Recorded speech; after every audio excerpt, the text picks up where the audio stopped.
বাংলাদেশ জাতীয়তাবাদী দল জনগণের সেই আস্থার প্রতিদান কথায় নয় কাজের মাধ্যমে দেবে ইনশাল্লাহ। 12 ফেব্রুয়ারি যে একটি ঐতিহাসিক নির্বাচন হলো, সেই নির্বাচনে বাংলাদেশ জাতীয়তাবাদী দল এককভাবে 213টি কিন্তু সিট পেয়েছে এবং সংসদে একক সংখ্যাগরিষ্ঠতার ভিত্তিতে আগামীকাল শপথ গ্রহণ করবে। তো এই বিষয়টি বাংলাদেশ জাতীয়তাবাদী দলের জন্য একটি বড় পাওয়া, বিশেষ করে এই পরিবর্তিত পরিস্থিতির পরে একটা গণঅভ্যুত্থান পরবর্তী সময়ে দেশের মানুষ অনেক আশা এবং ভরসা নিয়ে কিন্তু জাতীয়তাবাদী দলের উপরে ভরসা রেখেছে এবং ভোটের মাধ্যমে তাদেরকে নির্বাচিত করেছে।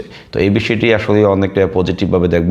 আমরা মনে করি একটি গণঅভ্যুত্থান পরবর্তী সময়ে বাংলাদেশ জাতীয়তাবাদী দল যেই নির্বাচনী ইশতেহার এবং জনবান্ধবমূলক কাজগুলো জনগণের সামনে ফুটিয়ে তুলেছিল, জনগণ সেই ভরসা থেকেই বাংলাদেশ জাতীয়তাবাদী দলের প্রতি আকৃষ্ট হয়েছে এবং তাদের উপর কিন্তু আস্থা রেখেছে। তাই আমি মনে করি আমাদের বাংলাদেশ জাতীয়তাবাদী দল জনগণের সেই আস্থার প্রতিদান কথায় নয় কাজের মাধ্যমে দেবে ইনশাল্লাহ।